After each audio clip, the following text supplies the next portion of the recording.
लग्नानंतर होईलच प्रेम या मालिकेचा आजचा म्हणजेच 30 एप्रिलचा भाग तुम्ही ऐकत आहात. प्रेक्षकांनो, आज फायनली रम्याचं लागलंय बरं का लग्न. पण ये बात कुछ हजम नाही हो रही है. म्हणजे रम्याने अगदी शांतपणे विजयसोबत लग्न लावलं आणि ते एक्सेप्ट पण केलं.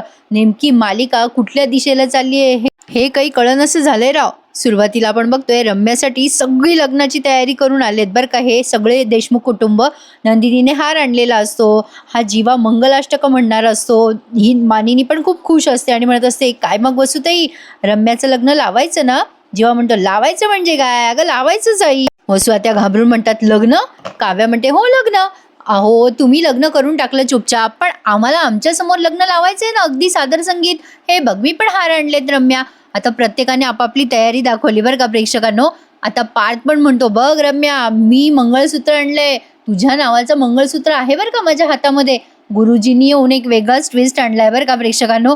गुरुजीची जी भविष्यवाणी आहे ती हीच आहे बरं का. जीवा म्हणत असतो, मी पण आणलाय बघ तुझ्यासाठी अंतरपाठ. आता मिथून काका म्हणतात, तो मी धरणार. आता हे विक्रम म्हणतात, सगळी तयारी झाली आहे. रम्या चिडून म्हणते, हा काय वेडेपणा लावलाय. मग या वसु आत्या पण म्हणतात, नाहीतर काय, लग्न लावायला गुरुजी हवे असतात. तेवढ्यात गुरुजीची एंट्री होते आणि ते म्हणतात, जिथे कमी तिथे आम्ही बरं का. वसु आत्या एकदम शॉक झाल्यात की हे चाललंय तरी काय.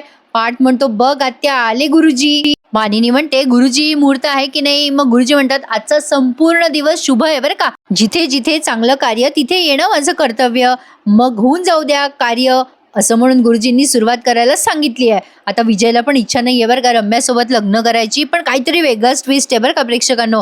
जीवा म्हणत असतो, चला चला होऊ द्या, घरचं लग्न आहे. लगेच हे वसु आत्या म्हणतात, हे काय अचानक? विक्रम म्हणतात, काय ग वसुताई, तू म्हणतेस ना आम्हाला रम्याची काळजी नाही, आम्ही तिच्याकडे लक्ष देत नाही, पण बघ पोरांनी किती तयारी केली आहे तिच्या लग्नाची. अगं तिने तिचं लग्न केलं, पण हे पटत नाहीये ना आम्हाला. मग लगेच पाठ म्हणतो, अगं रम्या, तू सासरची कुठली असू देत, पण माहेरची देशमुखांची आहे ना, लग्न नीटच व्हायला हवं. रम्या चिडून म्हणते, नको नको, जे लग्न झाले ते पुरेसे आहे माझ्यासाठी. मानिनी म्हणते, पण आम्हाला पुरेसं नाहीये ना. अगं वसुताई म्हणतात ना, देशमुखांचा जावई आहे विजय, मग देशमुखांच्या जावायचा मानपान नको ग करायला काय हो. पार्थ पण म्हणतो, हो आई बरोबर बरोबर. पार्थ म्हणतो, बाबा तुला रम्याशी लग्न झालेलं पुन्हा चालणार आहे ना? विजयला काही बोलायला शब्दच उरलेले नाहीयेत. विजय आता काही बोलणार तेवढ्यात आता हा जीवा मजा करतो बरं का जरा या सगळ्यांची, म्हणजे रम्याची आणि विजयची, आणि म्हणतो, अरे बडे भैया ऐसा काहत बोलत है बा, उनकी शादी तो पहले ही हो ही चुकी है. नंदिनी म्हणते, काय हे गुड्डू आला का तुमच्या अंगात? आता जीवा त्याचं ते गंमत म्हणजे पान खाताना बोलतोय तो असं बोलत असतो तो. जीवा म्हणत असतो, अगं रम्या, मी तुझं लग्न विधिवत लावायचं ठरवलंय. काव्या पण म्हणते, नाही तर काय, मजा येणार आता. मानिनी पण म्हणते, घरच्या घरी लग्न छान होईल. रम्या म्हणत असे, नको नको. आता लगेच काव्या म्हणते, खामोश सगळेजण. नाही आई म्हणून आत्याबाईंना विचारूयात आपण. काय हो आत्याबाई? नंदिनी आणि काव्या वसु आत्याच्या बाजूला येऊन उभं राहतात आणि म्हणतात, काय हो आत्याबाई, विजयरावचं आणि रम्याचं पुन्हा विधिवत लग्न करायचंय ना? काय आत्याबाई सांगा, लेकीचं लग्न पुन्हा पाहायचंय ना समोर? विजयराव आणि रम्याचं लग्न सालंकृत झालेलं हवंय की नाही तुम्हाला? नंदिनी पण म्हणते, हो आत्याबाई सांगा. अहो कुठल्या आईला वाटणार नाही लग्न व्हावं लेकीचं? आपल्या लेकीच्या डोक्यावर अक्षता पडाव्यात असं वाटतं की नाही वसु आत्या तुम्हाला? आता लगेच काव्या म्हणते, स्वतःच्या हाताने मुलीच्या डोक्यावर अक्षता टाकाव्यात आणि तिची पाठवणी करावी असं स्वप्न आहे की नाही तुमचं? नंदिनी काही बोलणार तेवढ्यात वसु आत्या ओरडतात, ठीक आहे लावा लग्न. सगळे टाळ्या वाजवायला लागतात. रम्या ओरडून म्हणते, थांबा थांबा, मला जर गुरुजींशी बोलायचंय. रम्या गुरुजींना साईडला नेते बरं का आणि म्हणते, या ना गुरुजी जरा एक मिनिटं. आता बघा प्रेक्षकांनो, एका वाक्यात सगळं काही आटपून घेतलंय यांनी. मला जरा डाऊट येतोय मालिका संपते की काय म्हणून. गुरुजी म्हणत असतात, काय सॉरी, रम्या गुरुजीला बाजूला नेते आणि म्हणते, गुरुजी तुम्ही मला म्हणाला होतात ना माझं आणि पाठचं लग्न आहे? गुरुजी म्हणतात, म्हणालो होतो ना. मी काय म्हणलो होतो की पाठच्या हातात तुझ्या नावाचं मंगळसूत्र दिसतंय मला. बघ आहे ना पाठच्या हातात मंगळसूत्र, सगळ्यांच्या हातात अक्षता आहे तुझ्यासाठी, त्या पण आहेत ना. रम्या म्हणते, तुम्ही तर म्हणाला होतात की पहाडसोबत लग्न होणार आहे. गुरुजी तुम्ही हसताय का? सांगा ना गुरुजी, माझं पाठशी लग्न होणार आहे का? हे बघा, मी काही हे लग्न खरं मानत नाही, पण माझं लग्न पाठशी होणार आहे ना गुरुजी? आहेत ना चान्सेस? सांगा ना प्लीज गुरुजी. गुरुजी नुसते स्माईल करतात बरं का. आता लगेच नंदिनी म्हणते, जीवा तुम्ही विजयला तयार करायला घ्या बरं, आम्ही रम्याला बघतो. आता या दोघी पटकन गुरुजींच्या तिथे जातात बरं का आणि म्हणतात, रम्या चल, तू कशाला एवढा स्ट्रेस घेतेस? नवरीने एवढा स्ट्रेस घ्यायचा नसतो. काव्या आणि नंदिनी बळजबरी रम्याला खोलीत घेऊन जातात आणि आवरतात बरं का तिचं, आणि तिला पूर्ण मेकअप वगैरे करून तयार करतात लग्नासाठी. जीवा आणि हे पार्थ दोघे जण विजयला घेऊन जातात खोलीत तयार करायला. वसू आत्या आता मनात विचार करते, बापरे, मी लग्नाला कशी काय होकार देऊन बसले. रम्या काही पारचा नाद सोडायची नाही आणि त्या मनातल्या मनात देवाला प्रार्थना करतात की सगळं नीट होऊ देत. इकडे काव्याने रम्याला तयार केले आणि नंदिनीने सुद्धा. काव्या म्हणत असते, वा वा, काय सुंदर दिसते नवरी. रम्याला छान सजवलंय बरं का, आणि रम्या खरंच छान दिसते प्रेक्षकांनो. आता रम्या खरंच पारचा नाद सोडेल का, हा एक मोठा प्रश्न आहे. म्हणजे आज तरी वसू आत्याने तिला समजून सांगितलंय बरं का. नंदिनी म्हणत असते, काय ग, असे मोकळे हात चांगले नाही दिसत, चुडा नको का भरायला. यांनी बळजबरी तिच्या हातात बांगड्या भरल्यात आणि मुद्दाम तिला त्रास होईल असं तिला त्रास देत असतात आणि म्हणत असतात, अगं त्रास नाही होते ना रम्या. मग लगेच काव्या म्हणते, त्रास काय ताई, विजयची आस लागली आहे तिला, त्यात काही त्रास व्हायचा. नंदिनी म्हणते, हो खरंय. काव्या म्हणते, काय गो रम्या, तुला एकेकाळी पहाड देशमुखांसोबत लग्न करायचं होतं ना, पण आता तू त्यांच्याच खोलीत तयार होतीयेस तुझ्या लग्नासाठी. आणि लगेच नंदिनी म्हणते, तयार करणारी कोण, खुद्द काव्या देशमुख. रम्या म्हणते, ए चुप बसा ग, बस करा तुम्ही. काय सगळा तुमचा आगाऊपणा कळतोय मला. तुम्ही असं माझं बळजबरी लग्न नाही लावू शकत. नंदिनी म्हणते, बळजबरी, अगं तुझं काही आम्ही जबरदस्ती नाही लग्न लावत आहे. तुझं आणि विजयचं रजिस्टर मॅरेज झालेलं नाहीये का मग. रम्या म्हणते, मी कुठे असं म्हणाले, झालंय. मग काव्या म्हणते, झालंय ना, मग काय एवढं. अगं तुला सांगू का, रजिस्टर मॅरेजमध्ये काही गंमत नाही ग. लग्न कसं विधिवत झालं पाहिजे सगळ्या माणसांच्या सोबत, मजा येते ग मग. आणि तुला जर असं वाटत असेल की आम्ही तुझे जबरदस्ती लग्न लावतोय तर सांग ना तसं. अगं आपल्या घराला वरदान आहे जबरदस्तीच्या लग्नाचं, काय ताई, बरोबर ना. नंदिनी म्हणते, अगं नाहीतर काय, माझं आणि काव्याचंच बघ ना, आमचं पहिलं लग्न कसं जबरदस्ती लागलं होतं, पण नंतर आम्हाला कळलं ना की आमच्यावरती काय सोनं लागलंय ते. अगं रम्या, तुझ्यातही सोनं लागलंय नाही का. विजयराव चांगले आहेत बरं का रम्या. आता फायनल स्टेप बरं का रम्या. असं म्हणून काव्याने हिला मुंडावळा बांधायला सुरुवात केली आहे आणि गाणं म्हणते, लग्नानंतर होईलच प्रेम, असं म्हणून ती मुंडावळी टाईट करते आणि म्हणते, सॉरी सॉरी हा, अगं रम्या त्रास नाही ना झाला. ए आपण सेल्फी घेऊया रम्यासोबत आणि पोस्ट करूयात बरं का ताई. रम्याची वरात देशमुखांच्या घरात अशी करू पोस्ट ताई. चल चल चल ग रम्या, हाच बरं. आता या दोघी जणी मुद्दाम तिच्यासोबत सेल्फी घेतात बरं का. रम्याचा रडका आलाय बरं का फोटो त्यात. असो, आता इथून पुढचा सीन बघतोय आपण. विजय त्या सरजीशी बोलत असतो. कुठल्या तरी मोटिव्हमुळे तो यांच्या घरात शिरलाय. तो म्हणत असतो, सरजी मला त्या रम्याशी लग्न करावं लागतं या सगळ्यांमुळे. म्हणजे तसं तर मला स्वतःच्या मतांशी कॉम्प्रोमाइज करायचं नाहीये. तुम्हाला माहिती आहे लग्न प्रेम माझ्यासाठी किती मॅटर करतं, पण मला त्या दोघांना अद्दल घडवायला देशमुखांचा विश्वास जिंकावं लागणार आहे. यासाठी आता काही पण. चला सरजी, चला सी यू सून, असं म्हणून तो फोन ठेवतो. आता जीवा आणि पार्थ येतात मागून त्याच्या आणि त्याला म्हणतात, कळलं आम्हाला. विजय म्हणतो, काय कळलं. विजयला वाटतं यांनी आपलं बोलणं ऐकलं की काय. मग लगेच पार्थ म्हणतो, ए रम्याशी लग्न करतोय म्हणून घाबरला का काय. जीवा म्हणतो, मग अरे लग्न करणं सोपं आहे बाबा, निभावणं कठीण आहे बरं का. टेन्शन नको घेऊस, अरे तू घरचा घर जावई आहेस ना, आम्ही देऊ तुला चांगल्या चांगल्या टिप्स. पार्थ म्हणतो, चल रे बाबा, गुरुजी खाली आहेत, आम्ही आवडतो तुला. विजय म्हणत असतो, माझं माझं मी होईल तयार, मी काय लहान आहे का. मग हे दोघे जण त्याला बळजबरी ओढतात आणि खोलीत घेऊन जातात आणि म्हणतात, चल रे. यांचा अवतार केलाय बरं का. म्हणजे तसं त्यांनी छान आवरलंय यांना, पण तरी पण जबरदस्ती आवरलंय. विजयला सगळं आवरत असतात ते आणि विजय म्हणत असतो, मला गरमी होतीये, किती कडक आहे हा सूट. लगेच जीवा म्हणतो, अरे एसी लाव ना. एसीचं यांनी बॅटरी आधीच काढून ठेवली आहे, सॉरी रिमोटची बॅटरी यांनी आधीच काढून ठेवली आहे बरं का, मुद्दाम विजयला त्रास देण्यासाठी. विजय तो रिमोटने एसी लावत असतो तेव्हा तो जीवा त्याच्या हातातनं हिसकवतो आणि म्हणतो, अरे बंद आहे वाटतं एसी, अरे आण रे बाबा इकडे. आता काय तो फोडणार आहेस का तो रिमोट, आणि इकडे आण. जीवा त्याला परफ्यूम मारत असतो खूप. तेव्हा विजय चिडून म्हणतो, हे बाबा आंघोळ घालणार आहात का मला परफ्यूमची. जीवा म्हणतो, जास्त डिओ मारावा रे, मुलांना घाम येतो, थांब रे बाबा, उगाच त्याची फजिती करताय. आता त्याच्या हातात पावडर देतात तेवढ्यात त्या सरजीचा फोन येतो. पाड तो फोन उचलायला लागतो आणि म्हणतो, थांब मी स्पीकरवर फोन टाकतो, हां तुझ्या हातात पावडर आहे ना बाबा. विजय लगेच ती पावडर खाली सांडतो आणि म्हणतो, मी घेतो फोन, मी घेतो. आता उगाचच मला त्रास नका देऊ, जा बिझनेस कॉल अटेंड करायचे आहेत मला. पार्थ म्हणतो, अरे चल रे, फेटा बांधायचा राहिला. आणि आता हे दोघे म्हणून त्याला फेटा बांधतात. काय ना प्रेक्षकांनो, आजचा एपिसोड त्यांनी खूपच स्लो दाखवलाय, म्हणून मी तुम्हाला जरा फास्टमध्ये सांगायचा प्रयत्न करतेय. विजयला आता तयार केलं फायनली. आता इथे रम्या आणि विजयच्या मध्ये अंतरपाठ धरून आहेत मिथुन काका आणि विक्रम. मामा पण आहे बाबा लग्नाला हजर, सगळेच हजर आहेत. मग काय, घरातल्या घरात लग्न सुरू केलंय. विजय तयार झालाय, रम्या तयार झाली आहे, मंत्र अक्षदा सुरू आहेत, मागून मंगलाष्टक चालू आहे. बघा ना प्रेक्षकांनो, एवढं डेस्पिरेटली पार्थवर प्रेम करणारी रम्या आज शेवटी बोल्यावर चढली आहे, पण तेही दुसऱ्याच मुलासोबत. या गोष्टीची तिच्या मनात खूप खंत आहे. तिला हे सगळं पटत नाहीये, पण नाईलाजास्तव कसोटीने कबूल केलं असं त्यांनी दाखवलंय बरं का. वसू आत्याच्या डोळ्यात मात्र आनंदाचे अश्रू आहेत. फायनली लग्न झालं.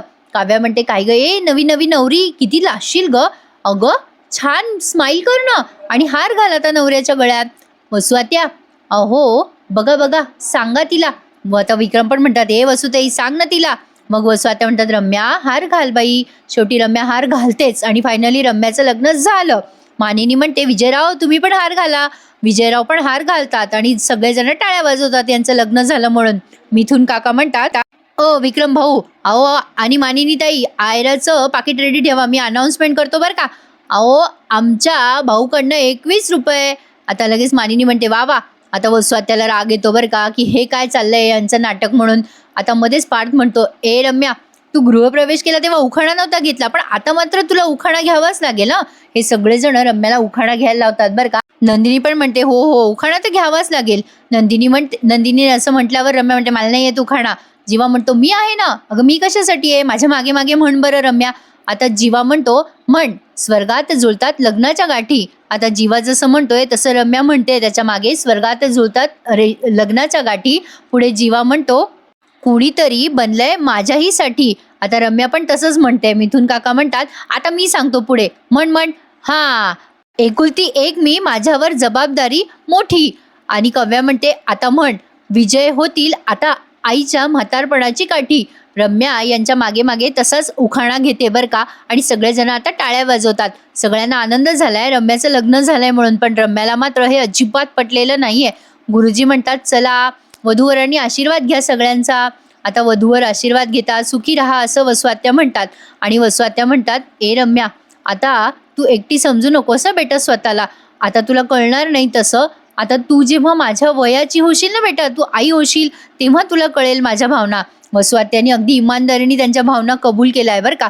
आणि आता मोठेपणाने म्हणतात सुद्धा, चल बाई मामा मामीला नमस्कार कर. आता मानिनीला नमस्कार करते रम्या आणि विजय सुद्धा. विक्रम म्हणतात, सुखी राहा. मानिनी म्हणते, रम्या लग्न झालं तरी माहेर नाही सुटणार तुझं, पण तरी सांगते जुने सगळे मोह सोडून टाक बरं का बेटा. आयुष्याला नव्याने सुरुवात कर, आम्ही आहोतच मग तुझ्या सोबतीने का. आता लगेच विक्रम म्हणतात, आमचे सगळे कॉन्ट्रॅक्ट आधी तुमच्याकडे यायचे बरं का विजयराव. आता आमची लेक येते तुमच्याकडे नाही का. नाही म्हणजे आता हे तुमचं लग्न झालंय त्यात तुम्हाला आनंद झालाच असेल, पण कळलं का तुम्हाला वेळेवर सगळे देशमुख कसे एकत्र येतात ते. आता विक्रमचा हा टोमणा रम्याला लागतो बरं का. विक्रम म्हणतात, आमच्या देशमुखांची हीच ताकद आहे आणि खासियत सुद्धा. सांभाळा बरं का आमच्या रम्याला, ती तर सांभाळेल तुम्हाला. असेच वागा बरं का नेहमी. रम्याला हे सगळं सहनच होत नाहीये. वारंवार तिच्या चेहऱ्यावरचे एक्सप्रेशन्स दाखवलेत. आता विजय आणि रम्या फायनली म्हणजे जात असतात त्यांच्या रूममध्ये, तेव्हा हे सगळेजण त्यांच्या जवळ येतात आणि म्हणतात, हार्दिक अभिनंदन तुम्हा दोघांचं. आता इकडे बघा, हा रम्याचं लग्नच झालंय सगळं. आता हा सीन संपलाय. आता हे चौघही जण त्यांच्या खोलीत बसून लस्सी पित असतात आणि म्हणत असतात, फायनली रम्याचं लग्नच झालं. नंदिनी म्हणते, वाटलं नव्हतं ना आपण रम्याचं लग्न लावू. काव्या म्हणते, एक सांगू का, ही भविष्यवाणी मी आधीच केली होती ग ताई. जीवा म्हणतो, मला नाही कळलं म्हणजे काय. आता काव्या आठवण करून देते, एकदा रम्याने तिला त्रास दिला होता ना, तेव्हा तिने तिचा हात पिरगाळला होता आणि म्हणाली होती, ए रम्या जास्ती आगोपणा केला तर तुझं लग्न लावून दिला. मग आता ते आठवतं काव्याला. आता हा पार्थही म्हणतो, हो बरं का नंदिनी, या बाबतीत तुमच्या बहिणीला मानलं, म्हणजे ती अगदी तुमच्यासारखी आहे बरं का. जी ती बोलते ते ती करून दाखवते. इथे आपल्याला स्क्रीनवरती तो सीन आठवून दिलाय. मग आता ते सीन आठवल्यानंतर जीवा म्हणतो, वा क्या बात है. चला चला आता सगळेजण आपण छान छाछ पितोय, सेलिब्रेट करतोय. पण वसू आत्या आणि रम्यामध्ये ताण वाढला असणार आहे हा. आता इकडे रम्याने सगळे कपडे वगैरे बदललेत आणि ते सगळे आदळ आपट करत असते ती नेहमीप्रमाणे आणि म्हणत असते, असली कसली आई आहे ग तू, तू का होकार दिलास लग्नाला, मला नव्हतं करायचं ना लग्न. वसू आत्या ओढून म्हणतात, ए बाई किती मोठ्याने आरडाओरडा करते, कोणी खाली ऐकलं म्हणजे. रम्या म्हणते, ऐकू दे, मला फरक पडत नाही आई, मी नाही मानत हे लग्न बिग्न, मी हे मंगळसूत्र काढणार. असं म्हणून रम्या मंगळसूत्र काढत असते. तेव्हा वसू आत्या चिडून म्हणतात, ए रम्या खबरदार जर मंगळसूत्र काढलंच गळ्यातलं, हे बघ माझं मेलेलं तोंड बघशील बरं का. रम्या माझ्या मनात आलं ना तर तुझी रवानगी मी आत्ताच्या आत्ता विजयकडे करू शकते, पण मी तुझी आई आहे हे विसरू नकोस. रम्या आता खूप रडायला लागते बरं का प्रेक्षकांनो आणि वसू आत्याच्या गळ्यात पडते. वसू आत्या आता तिच्या डोक्यावर हात फिरवतात आणि तिला समजावून सांगतात, ए रम्या बाळा शांत हो बरं, तू खरंच शांत हो, ऐक मी काय बोलते तुला. पण रम्या रडत रडतच म्हणते, आई आई मला पार्थशी लग्न करायचं होतं ना गं, वसू आत्या म्हणतात, "हो, मला सगळं कळतंय. तू काय बोलतेस? मला सांग, जीवा आणि काव्याचं एकमेकांवर जीवापाड प्रेम होतं की नाही? त्यांचं लग्न झालं का? नाही ना? अगं रम्या, जे नियतीच्या मनात असतं ना, तेच होत असतं बाळा. आणि बघ, तू पण किती खुशी आहेस.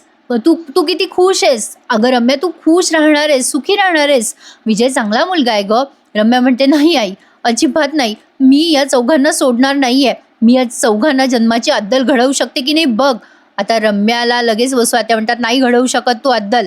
नाही घडवू शकत. तू बघितलं नाहीस का त्या चौघांची किती एकी आहे? त्यांना तोडणं कोणाला शक्य नाहीये रम्या." आणि हे चौघजण एकमेकांमध्ये तेच बोलत असतात. या पुढच्या सीनमध्ये आपल्याला कोणीच तोडू शकत नाही. आपली एकीच आपली ताकद आहे. काव्या म्हणते, "ही एकी आता विलन गँगला कळलीच असणार आहे." पार्थ म्हणतो, "हो, आता आम्ही सांगतो ते ऐका हां." काव्या नंदिनी म्हणतात, "काय?" आता हे दोघं त्यांना आराम करायला सांगतात बरं का. जीवा पण म्हणतो, "आता ॲडव्हेंचर खूप झाले नंदिनी, ऑलरेडी आपण बरेच ॲडव्हेंचर केले, पण आता तुम्हा दोघींना आरामाची गरज आहे. तुमचे तुमचे नवरे तुमची काळजी घेणारच आहे." काव्या म्हणते, "नाही नाही, ॲडव्हेंचर पाहिजे प्रेग्नन्सीमध्ये, त्याशिवाय मजा नाही." नंदिनी म्हणते, "काव्या, माझ्याकडे ना एक प्लॅन आहे."